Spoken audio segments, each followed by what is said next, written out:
it's hard to see the picture when you sit inside the frame, right? Not looking at yourself. Now, if you are a woman, and I'm not knocking women, right, because there's a whole lot of great women, right, and there's a whole lot of great men, and many of us are, we've been educated in an unhealthy manner. We've seen unhealthy stuff, and we begin to be copycats. But there are other times where we make choices, man. We make choices to get in relationships with married people, married women, married men.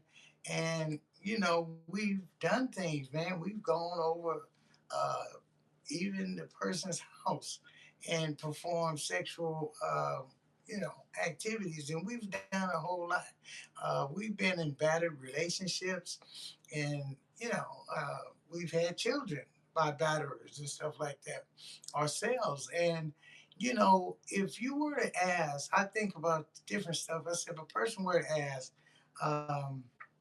do you think your kid's father, uh, you know, if they were to bring him up on charges for beating you down, do you think he should get a life sentence like you thought Diddy should get a life sentence? Right? That would be the question. Do you think uh, your kid's father, and I can bet I can assure you that they wouldn't want their kid's father to get a life sentence for the butt whooping or the ASS whooping. They wouldn't want it, man, because I've worked in domestic violence, right? I worked in for years, man, 23, 24, 25 years. I worked in the field, and I know that many times after the woman presses charges, she goes back down to the police department and say, "I want to drop the charges," right? I want to drop the charges for whatever reason. They want to drop the charges. Well, if a person wants to drop the charges, no matter how bad the butt whooping was, the assault was, um, I seriously doubt that they want them to get. It doesn't look like they want them to get a life sentence, right? But yet, for someone else, right? For someone else, we tend to say, "Give him life," and you know how long that is. Life, god damn. And everybody makes mistakes, and even when we're children, some of us deserve to get a butt whooping, right? And I got some other videos to speak about this. A good ass domestic ass whooping can go a long way. But some of us need a little spanking, but a spanking for life. I mean, come on now. Some of us who comes from far distant lands, been kidnapped even from far distant lands, much abuse and death and all kinds of stuff is going with it. But we don't go around saying that so and so and them did this and they did that should get a life sentence. We don't even really trip on it. But to say that a person deserves a life sentence and with no evidence of cutting off fingers, no evidence of holding someone hostage, this whole thing, man, is was a volunteer choice.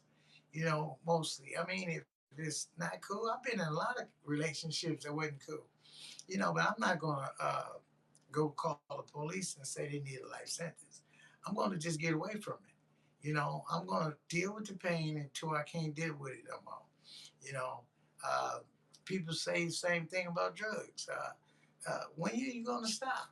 You know, when are you going to stop? Well, I'm going to stop, and most people are going to stop when they get in enough pain. You know, People are not going to keep sitting on the nail forever. If you get in enough pain, you're going to make a decision to stop being in pain, do something different, right? And so we often just are very, very judgmental about what somebody needs. We so caught up in this media thing, this internet thing, this, just picking up being followers. Now, somewhere down the line, you don't want to always be a follower. You want to stand out, man, and do your own thinking because really, a lot of times, just like when I was in the street, my thinking wasn't really all my thinking. It was the thinking of others. It was the thinking of the neighborhood.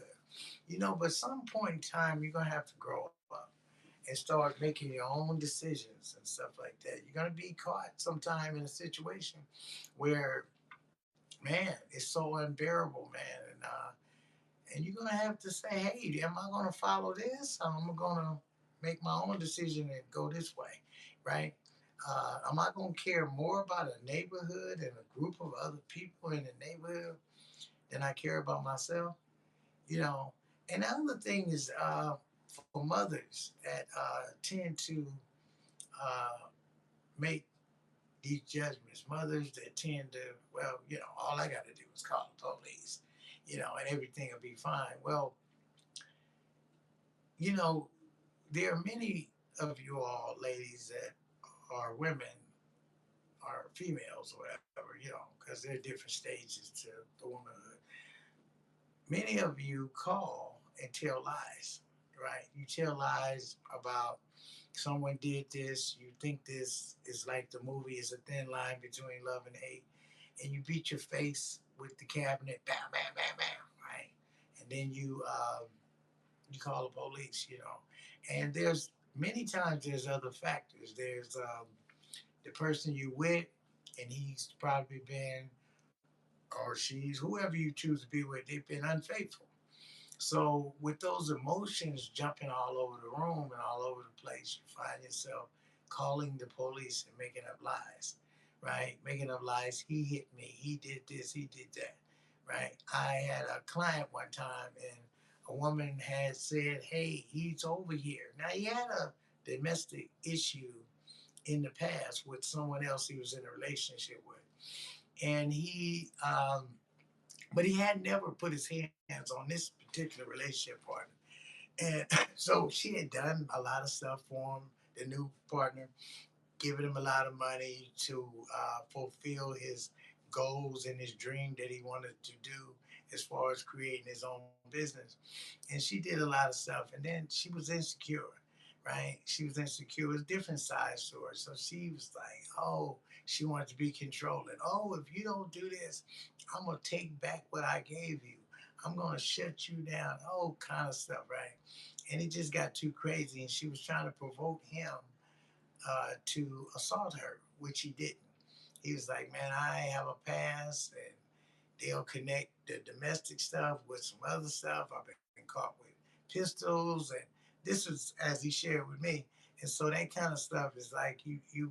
A lot of people be real careful and getting in more trouble, especially when they try to make a change.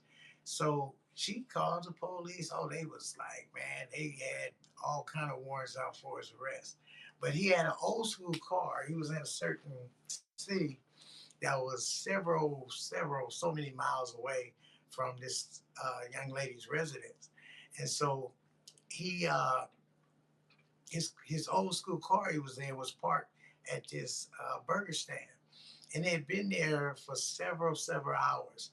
And so it was so nice that a police officer was admiring it while he was on duty or on break. And he kept looking, he left and came back, the car's still there. And so they did the warrant and stuff like that. Some kind of way, the police officer went over to him. I guess he may have decided to run his plates. And he said, hey, there's a warrant out for your arrest. Are you Mr. So and so? So he said, yes, I am. He said, what did I do? What a warrant for what? He said, well, someone called and said that you assaulted them about 45 minutes ago. You just left their residence.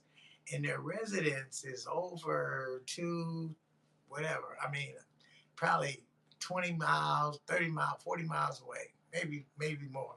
So so the officer said, man, you gonna, I'm gonna write down a report that you've been here about 4 hours and that you couldn't have possibly assaulted anybody. I'm a witness to it. But this lady was trying to just right. So you can't believe everything you hear. People lie on people all the time. Lying is a control factor. Even you got people trying to control other people. Man, just be lying, right? And they'll sink you, man. They'll sink your ship. just to have that power and control over your life, just to make you do what they want you to do instead of being peaceful in a relationship. And if the relationship is over, it's over. You don't want to be. It's like a man is wrong if he want to try to outmuscle a woman and try to dominate her or trying to, okay, well, with money or whatever it is, right? But there's a lot of controlling uh, females out here too. It's a lot of control. I mean, you might not be a fit, but they be still trying. You know, oh, they looking just like a man will pick up a woman that has nowhere to go. She has no place to stay, or she got two or three kids and she's struggling. And he say, "Hey, I'll take care of y'all." And most likely, he's going to be able to be successful to get them indoors if he has a place, right? He can get them indoors. He have a few dollars. He can do that little bit of extra, right? Because times are really, really hard now. It's not all that easy to just get you a nice spot, right? And so there are women too. Hey, boo, I know you just, I know you just got out of the pen, girl, yeah, look, check this out. And he say, what?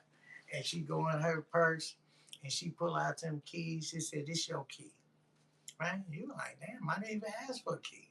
But she immediately gives you a key because she's peeped out the whole environment, the whole room, your whole get down. And she knows that, you ain't most likely got anything going. So she tells you you can come on in. But you like relationships, man, it's a trip. Um, it's kind of like when you're going shopping in a relationship, differently than when you go shopping at Safeway or Macy's, or different when you go grocery shopping, right? Well, really don't say grocery shopping. Grocery shopping is the only time you don't read the ingredients, right? When you meet somebody, we don't read the small print. We don't read how many calories is in this choice I'm about to make. How many unhealthy things go with these can of beans, right? We don't do that, man, and we find ourselves in trouble. And you gotta watch out too, because some things are too good to be true. It's too good to be true. Oh, God sent this to me. And God knew I was broke. So and so sent this person to me, and oh man, it's all kind of stuff, man. And you might like this particular shape booty or something, right? You might like, tall, long legs, right? Tall, long, tall men or tall women. You might like all this, man, but it's uh it's a gamble, man. It's a gamble. Relationships are like getting on the elevator, right? The first floor of the elevator, they say, is the initiation floor. Hi, my name is Mr. James. I'm the counselor. Oh, hi. She said, my name is Sharon. Hi, Sharon. It's nice to meet you. First floor of the elevator. Second floor of the elevator is called the friendship floor. See, when she's your friend or you're their friend, they don't need to beat you up, or you don't need to beat them up for coming home 30 minutes late from work, right? You don't have to be overcalling them, going out of control. You don't have to do that, right? Okay, now the third floor of the elevator is called the intimacy floor. Intimacy does not mean sex. It means I'm willing to share with somebody some things I've never shared with anyone else. I'm willing to open up to this somebody. That's what I'm willing to do. So that's the intimacy floor. It has nothing to do with sex, these steps, these floors on the elevator. But so many times we go to that club, right? We go to that club, that little picnic party, right? We just drinking and getting loaded and puffing on this and on that and trying a little pill or something to make ourselves loosen up. And you get high, right? And you done took the first floor, the second floor, and the third floor. Or you supposed to have taken these floors, but what you find yourself doing, you skip all three floors and go up to what's called the penthouse level. The penthouse level is where the back seat of the car is at. It's in the bushes even sometimes. It's at the hotel, right? And you skip all three floors. So what happens is when you at the penthouse level, when you wake up in the morning, You don't even know who this person is, right? You don't know who she is, and she don't know who he is. You just don't know. You know, you wake up, right? You remember a little bit, but you don't know their name. You ain't even asked the name, right? You skipped the first floor, right? And it's nothing serious, but yeah, y'all might have had a wild night, right? You might have even videotaped it, but you don't know who this person is. You waking up talking about, hey, boo, right? Hey, boo. You don't know this, boo, right? And you've given your body to him. You've given your sacred body to him, right? And reminds me of something a lady told me sometime back, many years back. I've been growing up, still growing. She was hey, she said, hey, you know what? You don't know who you are. I said, she told me, what? She said, yeah, you don't have to give yourself away like that.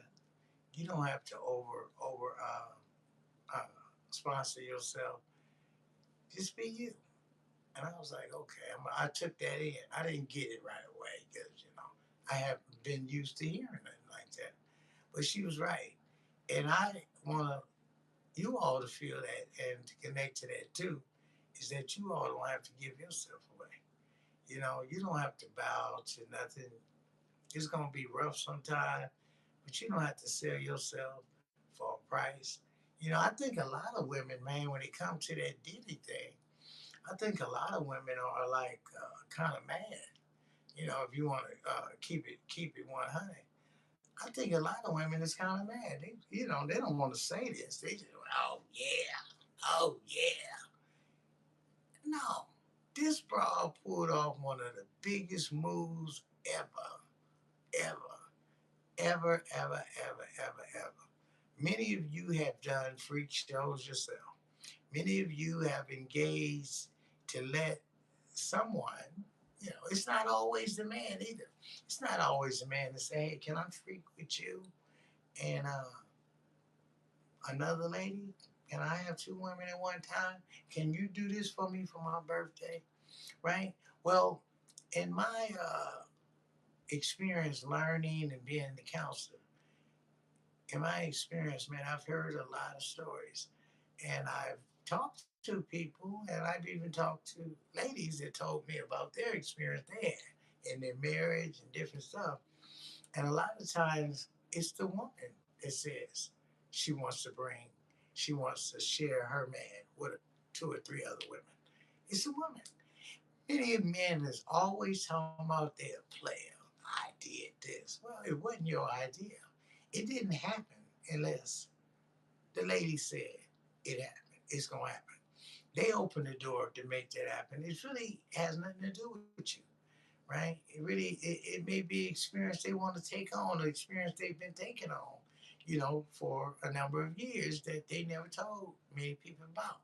So a lot of times, man, we're gonna watch out when it comes to the topic and the topic of um, being the victim.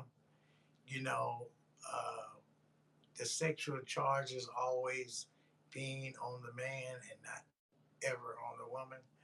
You know, this kind of stuff, and you gotta watch out. It's almost like putting a gun in a child's hand. You put a gun in a child's hand, man, anybody can get shot, including the kid with the gun.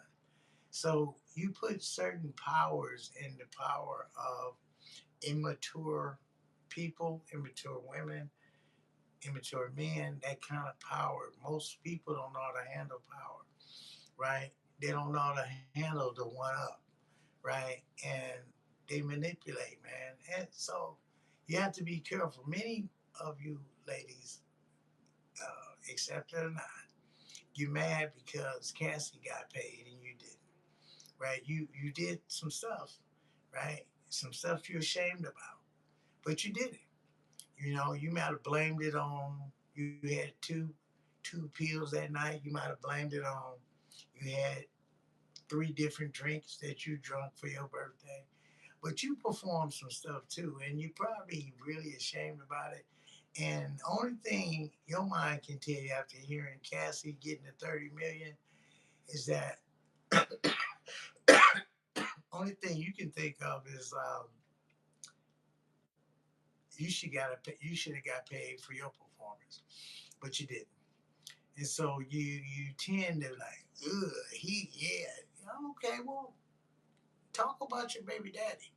Talk about that dude you was with for all of the years and walking the street and whatever, right? Whatever. The time you told your boo, I'm gonna go get us some money. Don't get mad. I'm gonna give him some of this thing, and we're gonna have a room for the night. I mean, you know, give it up. Let's just get real with it, man. Because a lot of times, man, you're mad because you perform an act, right? And you want to blame someone else, right? You want to blame someone else. I remember in my time of years, right, when I got caught up using drugs and got hooked, and my life was on a downfall. I remember my mother used to be mad at some of my associates that I called my friends at the time. She was mad. That, yeah, I don't like them. I said, well, you don't like them. They got you on drugs. And she kept saying it and stuff like that. And I was like, Mama, that's not the story. That's not the story. And the reality was, Mom's not here no more for me to replay it for her. I made that choice to get high.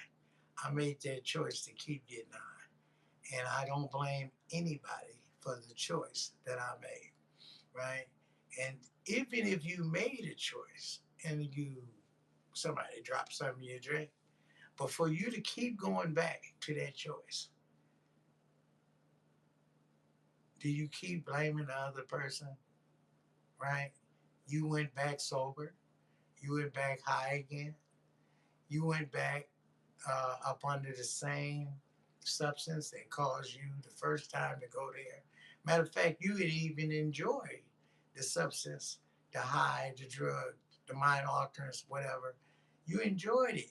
And you said you would rather have a little bit of dope to go with that, right? So you will ask yourself, and even when it comes to stopping, are you going to wait for it to be somebody else's choice to say, it's time for you to stop? Or are you going to tell you it's time for you to stop? Um, we just, man, in order to get this thing together, man, you gotta get on that horse and ride it. You can't sit around wasting valuable time blaming other people for your f ups. You can't do that, man. You can't do that, man. I'm just saying, man. You know, I'm 58 years old. And I don't have time, man. I don't have time, man. I'm trying to make it. I'm trying to win. I'm trying to win. And I ain't got a whole bunch of days left, a whole bunch of years left. But I'm trying to make the best out of what I got left, right? Every day. Trying to keep my thinking going right. They say if you change your outlook, you can change your outcome. Okay, you write that down. If you change your outlook, you can change your outcome. You know, and also, never put a question mark where God has put a period.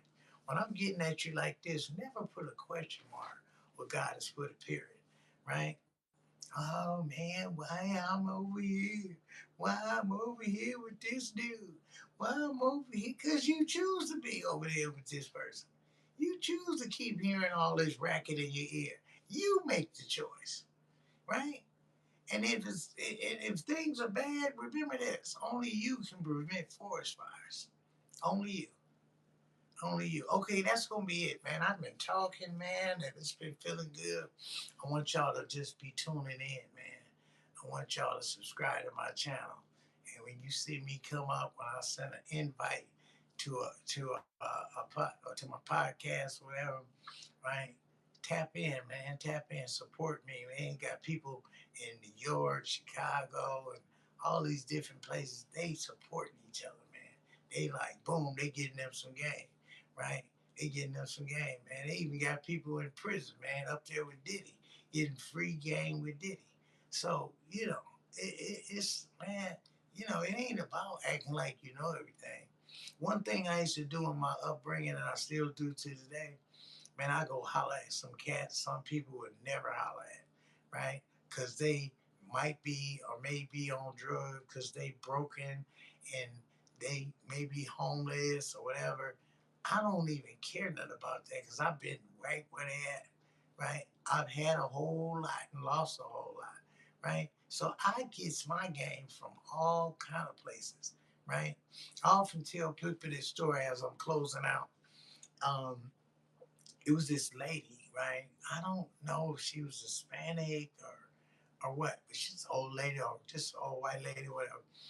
But she used to always go around pushing this little basket on two wheels, and people would give her money all the time. She would panhandle for years. Kept seeing this lady by this Safeway, by Safeway over here, Lucky's, Albertsons, and one day, everybody said, when I looked at her, the lady's homeless. She has to be homeless out here in this kind of weather, wet and all kind of stuff. And one day they found the lady deceased. She was in a house, right? She was in this house, um, not that far from one of the locations I used to see her at. She was in this house and they found some bags of money and they counted the money. It was over $3 million in this lady's house, right? And she wasn't homeless, right? And so, but she had this routine, and we can get this routine too, putting up, getting it, putting up, getting it, but get it safely. Don't go out there robbing people, and just put it up. And so I just was like, dang man, with some of us that's so selfish and we so judgmental on how someone looks or their condition in life that we tend not to talk to people that look a certain way. We tend to not speak to people because we think we're all that, right? But just think, you could be struggling. You could be a young lady struggling. You could be a father, a single father raising four boys. You could be struggling, and you could have been nice to that lady, right? You could have just been nice to her. And she said, I got something for you. You know, I'm kind of sickly. I might not be here long. And I just want to do something for somebody. It could be you. But some of us are so cocky and so big headed that we don't care about other people. We really don't. We don't really care. We're selfish. And we spend